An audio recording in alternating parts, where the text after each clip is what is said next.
On New Year's Day 2021, I decided that I wanted to begin studying Italian. I felt motivated to learn a new language, and I thought my years of studying French would help to give me an advantage. I began searching for different Italian language resources online, and one thing kept consistently showing up: ads. Not just any kind of advertisement either, but ads that promoted the idea of becoming fluent in Italian in less than a year. Some promised results in a week or two. Others said that I would become a native-like speaker within 3 months. It all seemed preposterous, right? How could anyone become fluent in a language in this time? How do you become fluent in a language as fast as possible? These questions kept circulating throughout my head as I continued my language studies, and I decided that I would finally get some answers. My name is Anna, and I'm a French language student at Kent State University. I've been fascinated with language learning since I took up advanced study in French, and I'm constantly puzzled by how people can go from being a basic speaker to being practically a native speaker through a course of study. I wanted to see these results in real time, so I challenged 2 people to learn a language from scratch within 2 hours. At the end of that time, they'll have to speak with a native speaker of that language for 5 minutes. I thought that intense language learning under pressure would help with acquisition. That idea, among other thoughts I had going into this race to fluency, would change throughout the course of this challenge.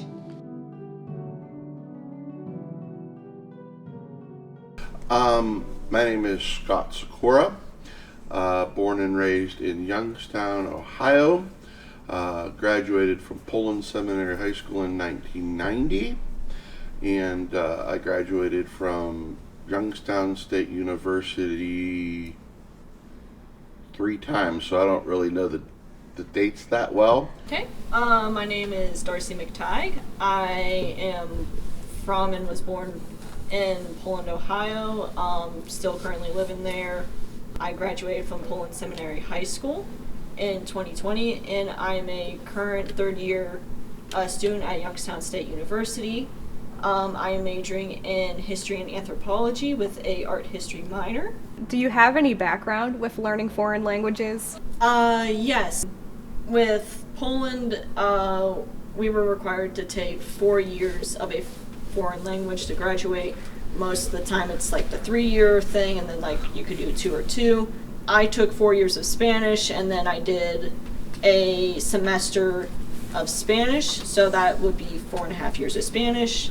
And then I'm teaching myself Italian, as well as a little bit of Irish. I'm getting back to it. I took a number of languages throughout my academic career. I took 2 years of Spanish in high school. I took 2 years of Latin in high school. And then I took the equivalent of 2 semesters of French at college. That's great.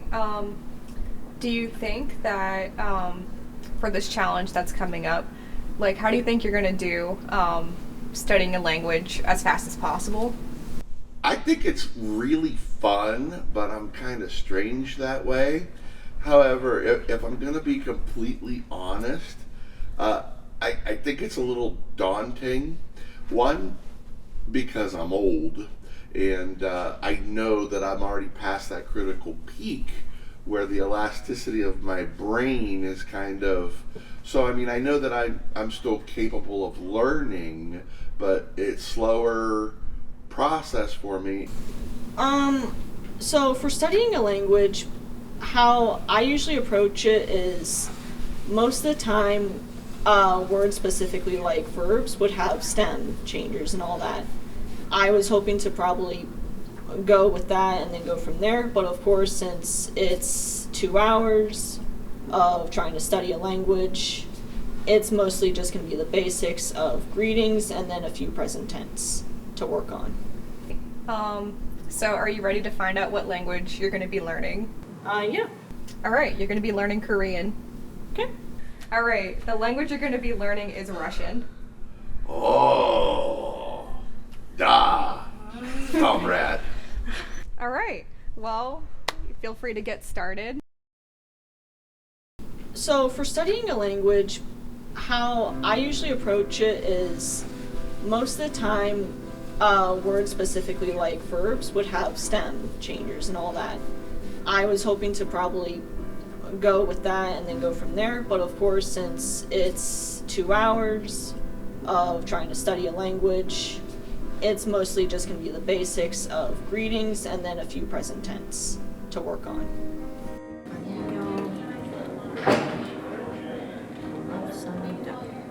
I do have a few apps downloaded that specifically cater to a few languages, as well as my computer. I do have access to YouTube and a couple apps like Duolingo, Language Transfer, and I believe EDX. And I also brought a notebook, so I am bound to probably take notes. Other strategies to become fluent, you know, the biggies to me are yes, no, and you could probably use that in various and sundry ways. So yes and no will definitely be helpful to learn. Maybe you know, hi, how are you? Like just basic conversational things is all I can think of. Пожалуйста. Пожалуйста. Пожалуйста. Pajallista. There are various types of learners, so I might try to take advantage of some visual stuff, some audio. I'm an audio learner. I like to learn by listening, so that'll be my strategy. I've been doing a lot of Siri, how do you say right in Russian?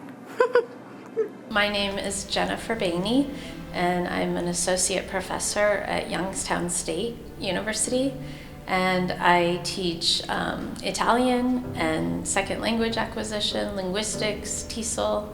I have a PhD in second language acquisition, second language studies actually, and I research how people learn second languages, so a language that they learn after they've fully acquired their first language.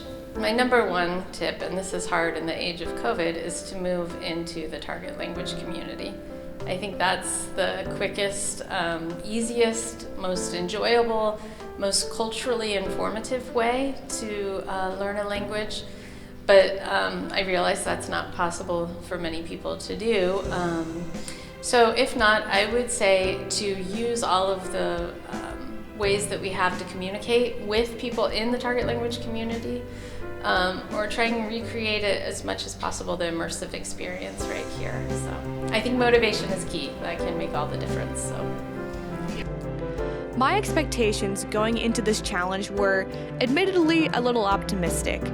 I thought that with an ideal approach to studying Russian or Korean and being able to predict the responses from the judges, this challenge would be a piece of cake. My name is Ogul Cake, and I am an international student at Kent State University. I come from Turkmenistan in Central Asia. I am in my freshman year of my undergrad here, and I'm in my second semester. I am a communication studies major at Kent State. I think Scott is going to do great because it's about exposure to the language as much as it's about how much your brain can immerse itself in the language. Because this is a challenge, and because Scott is going to dedicate that whole time to listening or reading or whatever it is that he's doing in Russian, I think it's going to yield good results. I'm pretty sure he will be able to interact with me at least on a basic level, like greetings, like self-introductions. So yeah. So my name is Yoon Kyung and I came from South Korea, and now I am senior in accounting major with the data analytics minor. And yes, I'm happy to join this pyramid because as a Korean, I have to learn English. So always I am curious how well is learning foreign language. So yes, I think it's a very interesting opportunity to join this documentary. For full disclosure, I paired Scott with Ogilkeik because I felt that Russian would be an easier language for Scott to learn instead of Korean. I thought Darcy would be able to take on the challenge of Korean a lot better, given her wider field of resources. 안녕하세요. 안녕하세요. 잘 지내세요? 잘 지내세요? 네, 저는 잘 지내요. 잘 지내고 계세요? 네. 잘 지내세요. 오늘 어떻게 지내고 있어요? 네. Привет. Привет. Scott. Ogilkeik. Ogilkeik. Да. It's Очень приятно познакомиться. Да. Что ты вычешь? Что Что ты ты вычешь? вычешь? 오늘 기분이 어때요?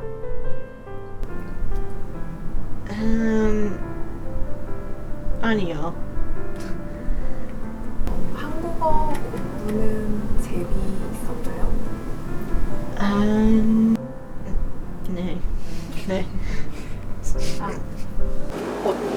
어떤 한국어를 배웠나요?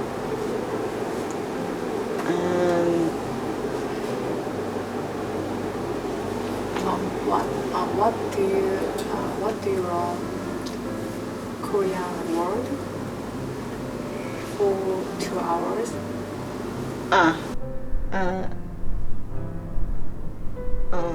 아니요. I don't know the Korean word for 2 hours. Sorry. What do you learn Korean expression?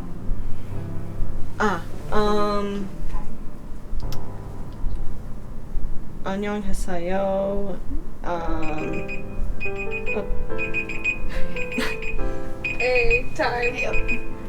Я студентка. А ты кем работаешь? Oh, pre-chem? Да. Да.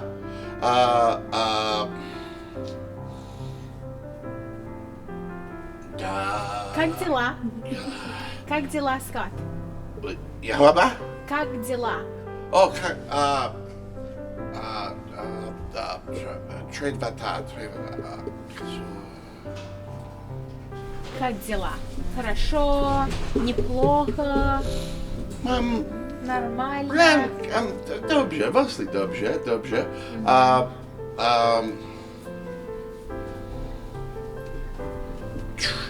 Trela Chatuch. Tolstoy, Solzhenitsyn, Cervantes, Bakhtin, Mikhail Bakhtin. Да, это А что я люблю читать? Кого я люблю читать? А? Книжку читать. Толстой, Anna Karenina. Анна Каренина. Молодцы. Анна Каренина, Лермонтов, Михаил Лермонтов, Пушкин, Oh, Pushkin. Александр Сергеевич Alexander Pushkin. Пушкин. Dobrze. Да, Пушкин, Лермонтов, Сергей Есенин, кто еще? Do you like Kent? Нравится мне Кент. Kent University studente. Да. Uh, Какая у вас профессия?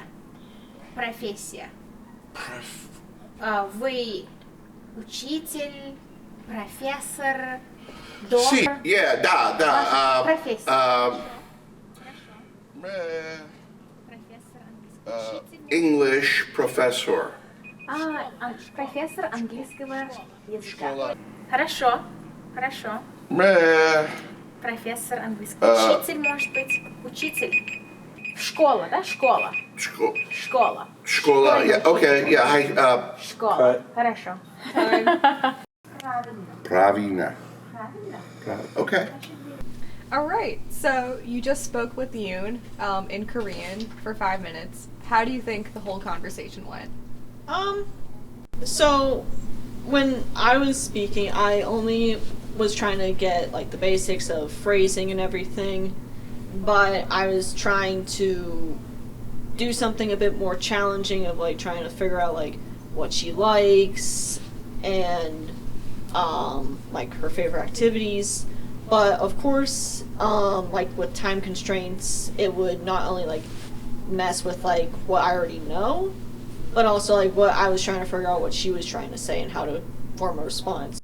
You just had your interview or conversation with Ogle Cake.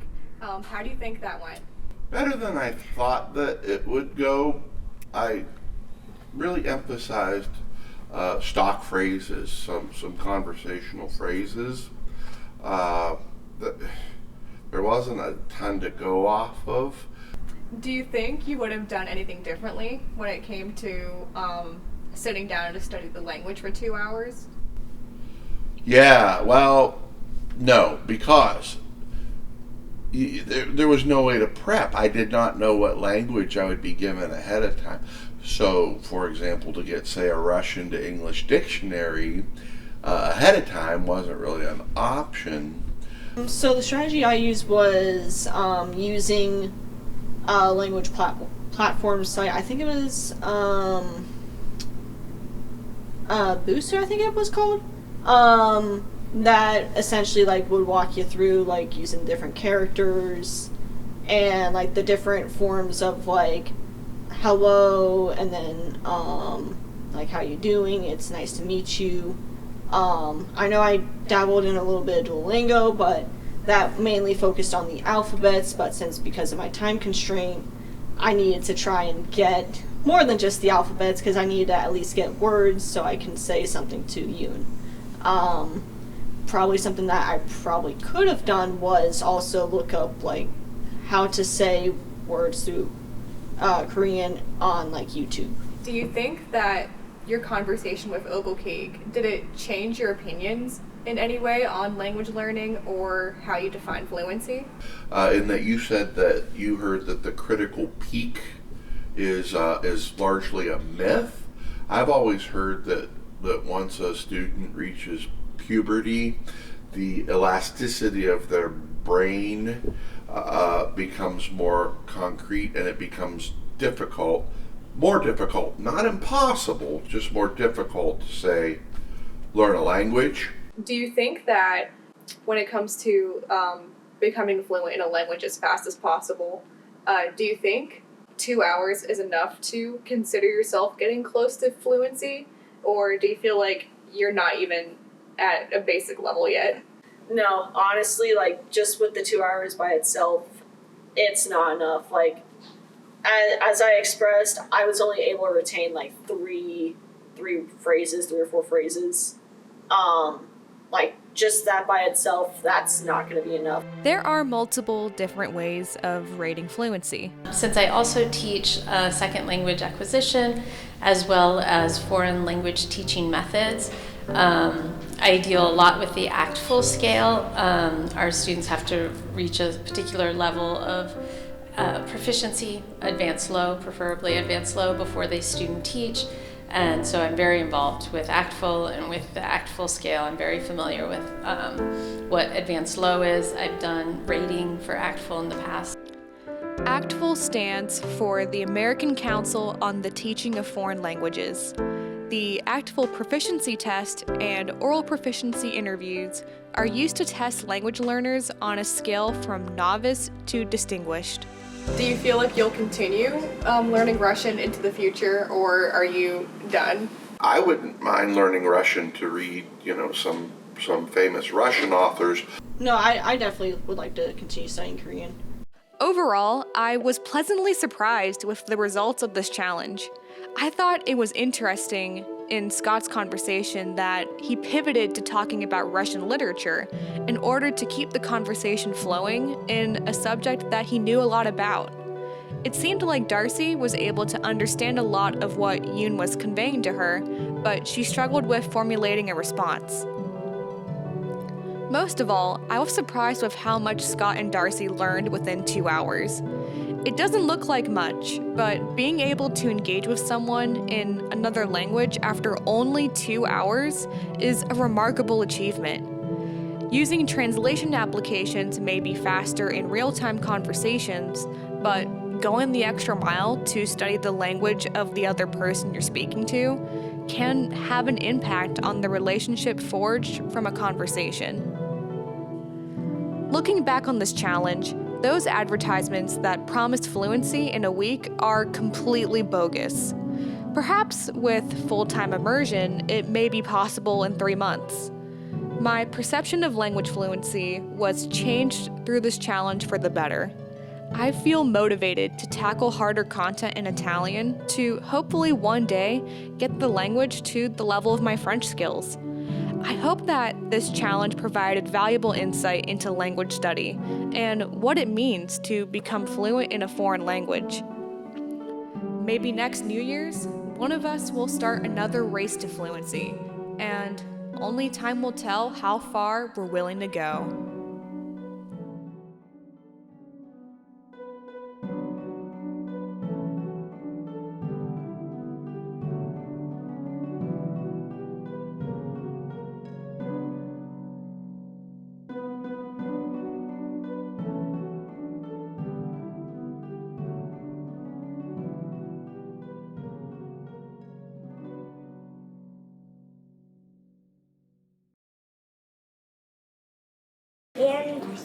And camera A, date, shot, IG, scene 6.